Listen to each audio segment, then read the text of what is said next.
네, 국내외 주요 사건 사고 이슈를 짚어보는 뉴스픽 순서입니다.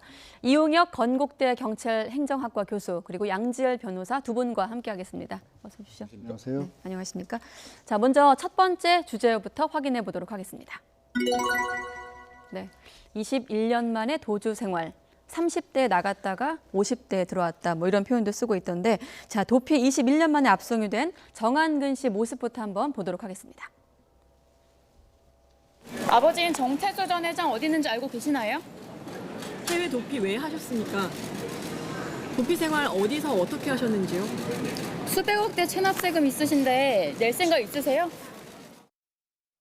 네, 뭐 질문은 계속됐지만 답변은 하나도 하지 않았던 정한근 씨. 자, 21년 전에 뭘 잘못했길래 해외로 도망갔던 건가요? 예, 지난 97년경에 드러난 사건이죠. 네. 당시에 이제 재계서열 15위였던 한보그룹 내 계열사인 동아시아가스라는 곳이 있다고 합니다.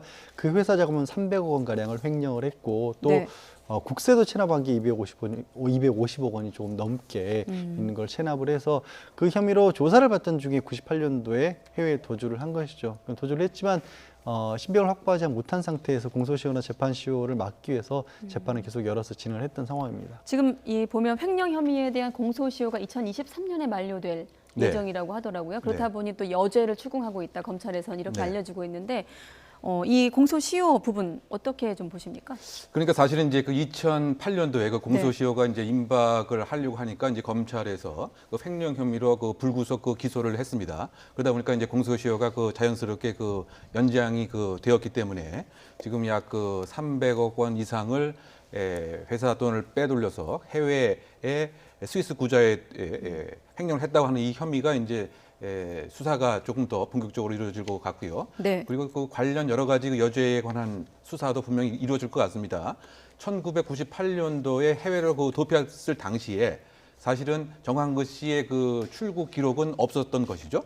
그렇다고 본다면 그 시점에서는 누구의 그 조력을 받아서, 즉 밀항의 그 가능성에서부터 또 신분 세탁을 했을 때 조력을 한 사람들, 또 신분 세탁 이후에 우리가 추정할 수 있는 여러 가지 그 회사 기금과 관련된 그 횡령의 여부, 뭐 이런 것들이 이제 그 수사의 그 초점이 되지 않을까 이렇게 예상해 봅니다. 네, 정태수 부자의 해외 도피 행적에 대한 어떤 그 설명이 나가고 있는데 어떻습니까? 지금 보면 정한근 씨가 오니까 정태수 아버지가 또 떠오르고 또 IMF 사건, 90년대 사건들이 쭉 떠오르는데 잠시 그때 그 IMF 외환위기를 촉발했던 사건 중 하나 아니었겠습니까? 한보 사태.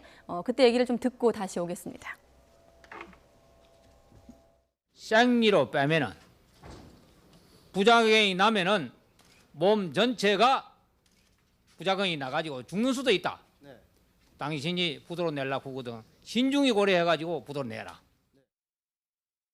오히려 뭐 이때 설교하고 호통쳤던 기억들 아마 다 이때 그 뉴스 보셨던 시청자분들이라면 기억을 하실 것 같은데 찾아봤더니 뭐 한보에 음지만 있는 게 아니다.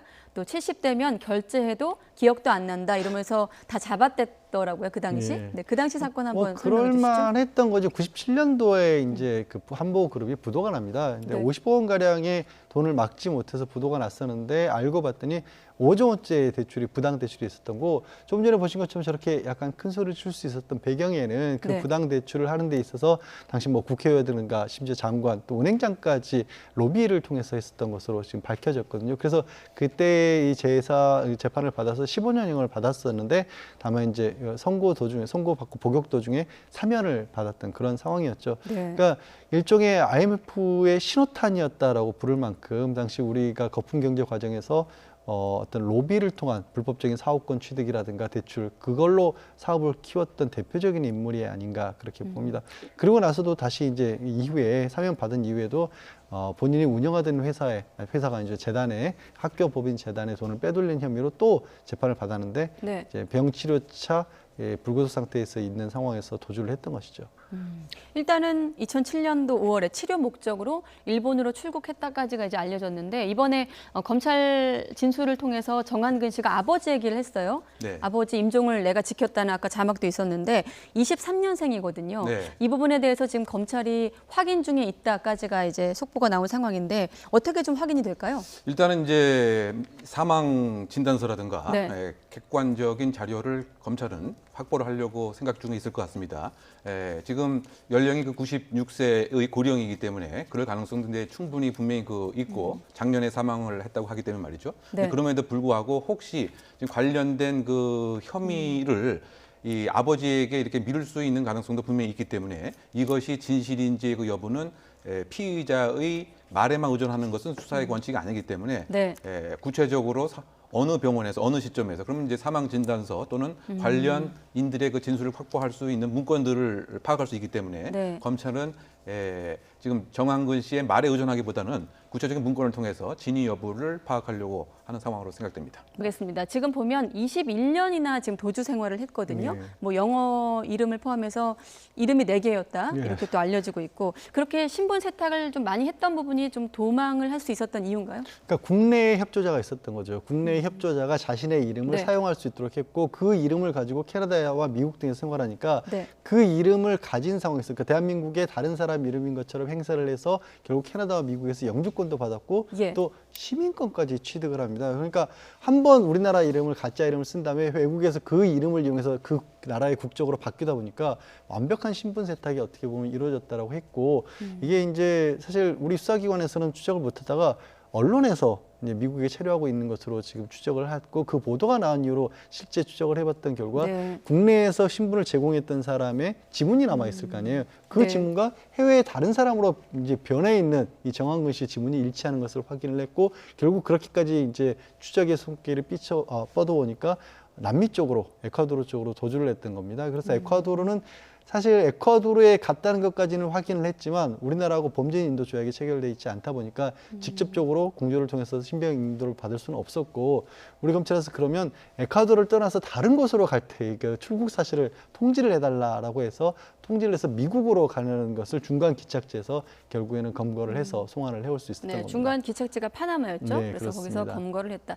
이렇게 좀 신분 세탁을 통해서 도망가는 외국으로 도망가는 용의자, 뭐 피의자들은 어떻게 좀 수사가 이루어집니까? 이렇게 21년이 걸렸다는 건 일반적으로 좀 걸리는 시간인가요? 일단은 이제 그 계획적으로 이제 도주를 했고 또 장기간 거주하는 데에 직간접적인 네. 조력자가 이제 많이 있었기 때문에 사실 가능한 것이 아닌가 이런 그 생각이 들고요. 어쨌든 그 혐의 자체는 횡령인 것이 이제 뚜렷한 것이고요. 네. 또 국유 재산을 해외로 그 빼돌렸기 때문에 국부 유출이라고 하는 또 중형의 가능성도 분명히 또 있습니다. 이뿐만이 아니고 제가 잠깐 말씀드린 바와 같이 1998년도에 분명히 해외를 떠났는데 분명히 그 출입국 기록이 없다라고 한다면 신분 세탁을 이 시점부터 해서 가능성이 있고 혹은 밀항의 가능성도 또 배제할 수 없기 때문에 그를 도와준 이런 신분 세탁에 관련된 것도 분명히 수사의 하나의 그 단서가 될 것입니다. 네. 그리고 그 2007년부터 캐나다에 이제 그 거주하면서부터 동창생의 이제 이름을 영어 이름을 4개나 만들면서 계속 이제 바꿔왔기 때문에 이것도 분명히 관련법 그 위반 사항이 될 것이고요. 또 그 밝혀져 있지 않은 이를테면 기업과 관련된 횡령 사항 또 지금 그 정 씨 일가의 총 조세 그 포탈액이 3천억을 더 넘고 있습니다. 네. 그래서 이 관계에 대한 조세범 포탈과 관련된 사항도 수사의 그 초점이 될 것 같고요. 어쨌든 이렇게 장기간 그 도주가 이제 가능했던 것은 직간접적인 조력이 분명히 있기 때문에 그런 조력 세력에 관한 수사도 하나의 그 포인트가 되지 않을까 됩니다. 네. 스스로 도주하는 것은 형법에 위반되지 않지만 이것을 이제 도와준 사람 또는 이제 증거를 뭐 인멸한 뭐 교사의 혐의 이것은 정한근 씨에게도 수사의 대상이 되지 않을까 생각이 됩니다. 네, 지금 이 교수님께서 체납액 말씀하셨는데 좀 궁금해하시는 대목이기 때문에 좀 꼭꼭 씹어드리면 정태수 전 회장 같은 경우는 세금 2,703억 원, 셋째 아들이 639억 원, 이번에 이제 송환된 정한근 씨 넷째 아들은 253억 원, 이 부자들의 체납액을 합하면 3,600억 원입니다. 네, 이거 회수할 수 있는 겁니까?